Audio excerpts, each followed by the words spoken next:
Michael Fish still wouldn't have been able to see the true scale of the Great Storm of 1987, according to a new study. Modern technology would have allowed the weatherman to see the storm was coming, but it would still have been very difficult to track. Mr. Fish became famous when he scoffed at the idea that a hurricane was coming to the UK and told viewers not to worry. Just hours after, the once-in-a-century storm arrived and killed 18 people, as well as causing £1 billion of damage. The new study found that even the Met Office's incredibly advanced supercomputer, which can perform 14,000 trillion calculations per second, would have had difficulty tracking it. It would have been able to see the storm, but not entirely. However, scientists admitted the storm would have been difficult to track even with the help of multiple computer simulations and billions of satellite images. According to the supercomputer models, there would have been indications of the weather system changing course and heading south towards France a day before it struck the UK.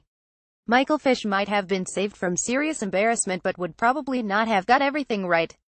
Met Office meteorologist and TV weather presenter Alex Deakin said he thought the looming storm would have merited an amber, not a red hazard warning using the color-coded system introduced in 2007. Speaking on the 30th anniversary of the storm that blasted in from the Bay of Biscay on the night of Thursday, October 15, he said on the Sunday there's every chance there would have been a yellow warning at that stage. Leading up to it, the storm on the Monday and Tuesday, we probably would have named the storm. Then, on the Wednesday, you'd have been talking about, well actually, it looks like it's shifting further south. Stay tuned to the forecast, keep up to date. There's still a risk of it, it's just that risk had reduced, because it now looked as if it was going more towards France. That's the kind of thing that would have happened. Hindsight's a wonderful thing. The National Severe Weather Warning Service was set up by the Met Office in the wake of the Great Storm in 1988. From 2011 it switched from a threshold-based system, delivering warnings when wind or rain of sufficient intensity was predicted, to one based on impact that took account of timing and environmental conditions. One reason why the 1987 storm flattened an estimated 15 million trees was that the ground was wet, making them easier to fell. In the last 3 years the system of naming medium and high-impact storms was brought in. Asked at a press briefing in London what the Great Storm might have been named, Met Office expert Sarah Davies quipped, "Michael." At the time Mr. Fish made his famous forecast, satellite images were blurry and not even used in computer models, which relied on measurements and observations from ships, aircraft and weather-watching buoys. In 1987 very little information was available from the storm's birthplace in the Bay of Biscay. A typical smartphone today has at least 5 times more processing power than the Met Office computer did 3 decades ago, said the experts. Ken Milne, head of verification at the Met Office, said weather forecasting had been totally transformed since then.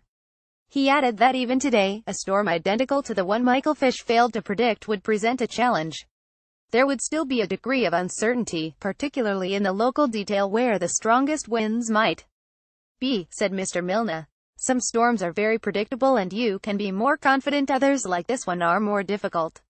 The storm involved an unusual combination of forces, including a kink in the jet stream funneling air through a narrow corridor high in the atmosphere and pockets of high-speed wind known as jet streaks.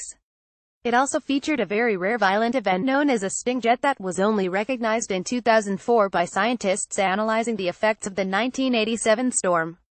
A sting jet is a downward burst of intense wind that originates in a band of cloud wrapped around a cyclone. Covering an area up to 50 kilometers wide, it can generate destructive gusts of 100 miles per hour or more. The strongest gust recorded in the 1987 storm occurred in Shoreham, West Sussex, and reached 115 miles per hour. At that point, the anemometer instrument used for measuring wind speed broke. London was hit by 94 miles per hour gusts that ripped roofing slates off houses and overturned cars. The storm, which left hundreds of thousands of homes without power, was the most damaging since 1703. In addition to the lives lost in the UK, it killed another 4 people in France.